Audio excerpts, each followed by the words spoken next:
பாட்டாளி மக்கள் கட்சி நாங்க ஆட்சிக்கு வந்தா ஒரு ஆணவ படுகொலை கூட நடக்காது அப்படின்னு எங்ககிட்ட வாக்குறுதி கொடுத்தா நாங்க பாட்டாளி மக்கள் கட்சியை ராமதாஸ் அவர்களை கொண்டாடலாம். ஆணவ படுகொலை நடக்காது, கௌரவ கொலைகள் நடக்காது, காதலர்கள் மீது வன்முறைகள் தடுக்கப்படும். ஏன் காதலர்கள் மீது வன்முறை தடுக்கிறது மிகப்பெரிய திட்டமானா காதல் கொண்டு மிகப்பெரிய சமூக ஏற்றத்தாழ்வு போரே நடந்துகிட்டு இருக்கு. அப்போ அதன் மீது கவனம் செலுத்துறதும் மிக முக்கியமானதா இருக்கு. இதுதான் திராவிடத்தின் வரலாறு. தமிழ்நாட்டில் எத்தனையோ கொலைகள் நடக்குது, எத்தனையோ ஆக்சிடென்ட் நடக்குது. இன்னும் சொல்லப்போனால் கொலையும் ஆக்சிடென்ட்டை விட அதிகமாக இறப்பது மதுவால், சாராயத்தால். எத்தனையோ பெண்கள் தாலி எடுத்துட்டுருக்காங்க, எத்தனையோ கை குழந்தைகள் நடுவில் இருக்கிறாங்க. தன்னுடைய அப்பா சரியில்லையே, தன்னுடைய கணவன் சரியில்லையே அப்படின்னு சொல்லிட்டு. காரணம் இந்த மது மது மது இதையெல்லாம் பேசி மூழ்கடிச்சிட்டு ஏன் ஆணவ கொலை கொண்டு இதை பற்றி ஏன் ஊடகங்கள் பெருசாக பேசுதுன்னா, இவர்கள் செய்கின்ற ஒவ்வொரு முறையும் அந்த தவறுகளை இந்த திராவிட காலத்தில் சேர்ந்த சேனல்கள் அதை அழகாக ஃபோக்கஸ் பண்ணி இதை டைவெர்ட் பண்ணுவாங்க. இப்படி தான் இங்கே நடந்துக்கிட்டு இருக்கு. ஒரு சின்ன எக்ஸாம்பிள் சொல்கிறேன். உடுமலை சங்கர், கௌசல்யா இவங்க வெட்டி கொள்கிறாங்க. அதில் சங்கர் செத்து போயிடுறாரு. இந்த கௌசல்யா இப்போ அவருடைய வீட்டுக்கு போயிடுது. தன்னுடைய அப்பா அம்மாவுக்கு தண்டனை வாங்கி தருது. உடனே புரட்சி பேசிக்கிட்டு அம்பேத்கர் அப்புறம் பெரியார் பேசிக்கிட்டு இந்த பெரியார் குரூப்பில் போய் சேருது. அங்கே புரட்சி பண்ணுறோம் அப்படின்னு சொல்லிட்டு மறுமணம் செய்கிறாங்க. புரட்சி பண்ணுது. இப்போ கொஞ்ச நேரம் ஒரு வழக்கம் வருது. குளத்தூர் மணிக்கிட்ட ஒரு வழக்கு வருது. என்ன வழக்கு அப்படின்னா, என்னை சக்தி ஏமாற்றிட்டான், என் பணத்தோட பிடுங்கிட்டான், என்னுடைய உடலையும் அபகரிச்சிட்டான், எனக்கு நீதி வாங்கிட்டாங்க அப்படி வராங்க. இது கொடுத்தது யாருன்னா ஒரு திருநங்கை. இந்த குளத்தூர் மணி ஏச்சுப்பாங்க, இதற்கு பேர் தான் பகுத்தறிவா, இதற்கு பேர் தான் பெரியாரிசமா?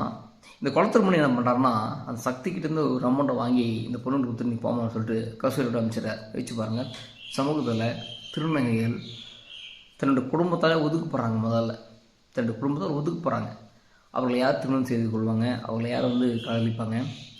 அப்படி ஒருத்தன் வரும்போது அந்த காதல் ஏற்றுக்கிறாங்க. அவன் தன் மனசையும் வாங்கிக்கலாமல், தன் உடமையும் எடுத்துட்டு இல்லாமல், அவங்க ஏதோ யாசகம் பெற்றோ அல்லது ஏதோ உழைச்சோ இருக்கிற பணத்தையும் பிடிங்கிட்டே ஏமாத்திடுறான். தீர்ப்பு என்ன சொல்கிறாங்க, நீ கௌசல்யோடு போயிடு அப்படின்னு சொல்லி தீர்ப்பு தராங்க. இதுதான் பகுத்தறிவா? இதுதான் சமூகமா? இதுதான் சமூக நீதியா? வச்சு பாருங்க. அப்புறம் கொஞ்ச நாளில் அந்த சக்தியும் அந்த கௌசல்யம் பிரிஞ்சு போயிடுறாங்க. ஆடா பாவி, இதுக்கு அந்த திருநங்கைகிட்ட போயிருந்தா கூட ஒரு ஒரு விடிய இருந்துக்கலாம்ல. அப்போ இங்கே பிரியத்துக்கு இவனை பிரித்து இங்கே கொடுத்துருக்கலாம்ல. அப்போ இந்த கௌசல்யாவும் அதையும் புரட்சி பேசி இன்னொரு பண்ண மேரேஜ் பண்ணிக்கிறான். இந்த மாதிரி எத்தனை பெண்களோட வாழ்க்கை கேள்விக்குரியது இருந்திருக்கும்.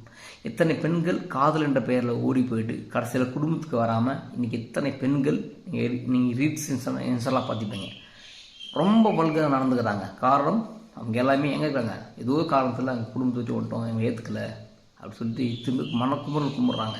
எங்களை மன்னிச்சு ஏற்றிருந்தால் நாங்கள் மாற்றிருப்போம், எங்கள் பணத்தை உணர்றாங்க. இதில் நிறைய குடும்பங்கள் இதில் உண்மையாகவே ரிவெஞ்ச் பண்ணுறாங்க. நீங்கள் எக்ஸாம்பிளுக்கு அம்பேத்கர் உலகத்தில் மிகப்பெருந்த ஒரு அறிவாளி, சிறந்த ஒரு படைப்பாளி. ஏன்னா ஒரு குறிப்பிட்ட வருஷத்துக்கு அப்புறம் தான் இந்தியாவில் சாதி வேறுபாடு இருந்தது. அதில் படித்து வந்தார், உலகமே பார்த்து வியந்தது. அந்த அம்பேத்கருடைய புகைப்படத்தை வைத்துக்கொண்டு என்னன்னு சொல்லி புரட்சி பேசுகிறான். பிரச்சனை தானே. அம்பேத்கர் நாமளும் ஒடுக்கப்பட்ட இடத்துல இருக்கிறோம். எங்கே ஒடுக்கப்படுகிறோமோ, எங்கே அடக்கப்படுகிறோமோ அந்த இடத்தில் மறுக்குமுறை சக்தியாக நிற்போம் அப்படின்னு புரட்சி பேசலை. நீ படி, புரட்சி செய், கற்பி அப்படின்னு பேசலை. என்னன்னு பேசலாம், நாங்கள் கட்டுவோம், வன்னியர் வீட்டுக்கு கட்டுவோம், முதலாளி வீட்டுக்கு பொண்ணு கட்டுவோம், நாயுடு வீட்டு பொண்ணு கட்டுவோம் அப்படின்னு புரட்சி பேசலாம். அப்போது அந்த அம்பேத்கருக்கு என்னடா அடையாளம்? இதுதான் அடையாளமா? இதனால தான் அம்பேத்கர் அவர்கள் நீங்கள் அதிகாரத்துக்கு போன சொல்லி சட்டத்தை ஏற்றினாரா? எம்எல்ஏ, எம்பி, தலைவர், அப்புறம் அரசாங்க கல்வியில் சலுகைகள், அரசாங்க பள்ளிக்கூடத்தில் சலுகைகள், வேலைவாய்ப்புல முன்னுரிமை, தனியார் கம்பெனி முன்னுரிமை, இதுதான் அம்பேத்கர் அவர் இதுக்காக தான் பண்ணி கொடுத்தாரா அப்படின்ற ஒரு கேள்வி அங்கே வருமில்ல.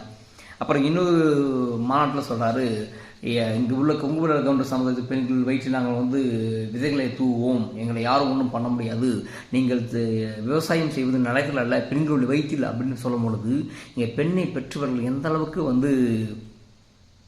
உடஞ்சி போவாங்க. அப்போது ஒரு மைக் இருக்குது, ஒரு பப்ளிக் இருக்குது, ஒரு ஒரு ஒரு மீடியாவுக்கு நீ இவ்வளோ இவங்க பேசுகிறோன்னாங்க, மீடியா இடத்துல பப்ளிக் இடத்துல இவங்க பின்னாடி என்னவெல்லாம் போடுவாங்க என்கின்ற ஒரு ஆதாரம் இருக்குமா இல்லையா? இதையே திரும்ப பேசுகிறாரு.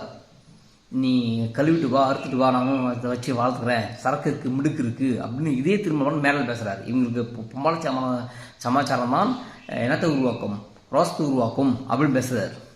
அப்போது இவர் ஆணவ கொலைக்கு உடந்தையாகிறாரா, இல்லை இதெல்லாம் பண்ணக்கூடாது, நீங்கள் உங்கள் அப்பா அம்மா பேச்சை கேட்டு நீங்கள் யாராலும் திருமணம் பண்ணீங்க, ஒரு முறை அப்பா அம்மா சமத்தை வாங்க பண்ணுங்கன்னு சொல்லிவிட்டு ராமதாஸ் ஆணவ கொலைக்கு உடந்தையாகிறாரா? ஏன் சொல்ல வரேன், இவனுங்களா மாதிரி எச்சப்பயலுக யூடியூப் சேனலுக்காக, வியூஸ்க்காக, சப்ஸ்கிரைபருக்காக எவ்வளோ பேர் வேலை செய்கிறானுங்க. ஏன்னா செந்தில்னு ஒருத்தர் இருந்தார், செந்தில் ஜீவசகாப்தம், இவங்க பெரிய டிவி இருந்தாங்க. மதன் ரவிச்சு தான் ஒருத்தர் வந்தார், சாணி கரைச்சி மூஞ்சல் வெளியே தூக்கி போட்டேன். இன்றைக்கி எந்த ஒரு பெரிய நியூஸ் சேனலையும் இவங்களை கூப்பிடுறதில்ல, தனியாக யூடியூப் வச்சு நடத்திட்டு இருக்காங்க. இப்போ நாமலாம் யூடியூப் சேனல் நடத்துகிறோம்னா நமக்கு வழி சொல்லலாம்.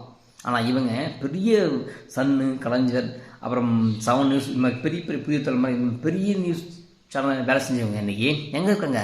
யூடியூப் சேனல்ஸ் பேசிகிட்டு இருக்காங்க. என்ன காரணம்? ஏன்னா நீ புரட்சின்ற பெயரில் அழிவுக்கு போகிறாய், புரட்சின்ற பெயரில் நீ தப்பு செய்கின்றாய். புரட்சிக்கும் தவறுக்கும் வித்தியாசம் உண்டு. புரட்சி என்பது எல்லா இடத்துலையும் நாம் தன்னை இழந்தால் கூட நிமிர்ந்து இருப்பது. ஆனால் எங்கெல்லாம் நம்ம புரட்சி பேசணும் அங்கெல்லாம் மூடிட்டு இருப்பதும், புரட்சி பேசக்கூடிய இடத்துல போயிட்டு நாங்கள் தான் நாம்பளை நிற்பதும், அந்த இடத்துல கலவரம் வந்தால் இவங்க கலவரம் பண்ணுறாங்க என்று படுத்திக்கப்படுவதும், இந்த இடத்துல தான் பெரியாரிசம் தோற்று போகுது, அம்பேத்கரிசம் தோற்று போகுது. இந்த இடத்துல தான் பரவாயில்லரா, நீங்கள் தள்ளி இருந்தீங்க, நீங்கள் அப்படியே இருக்கிறீங்க, நாங்கள் இப்படி இருக்கிறோம், நாங்கள் நல்லவர்கள் தான், நீங்கள் நல்லவர்கள் தான், நீங்கள் அங்கேயே இருந்துருக்கீங்க அப்படின்னு சொல்லிட்டு மக்கள் இன்றைக்கும் ஜாதி ஒழியாமல் இருப்பது காரணம் இதுதான். ஆனால் இவங்க நம்ம எச்சப்பயல் பண்ணுற இந்த உருட்டு தான் பாட்டாளி மக்கள் கட்சியை என்ன சொல்லுது, சாதி வரியாக கட்டமைக்கப்படுகிறது.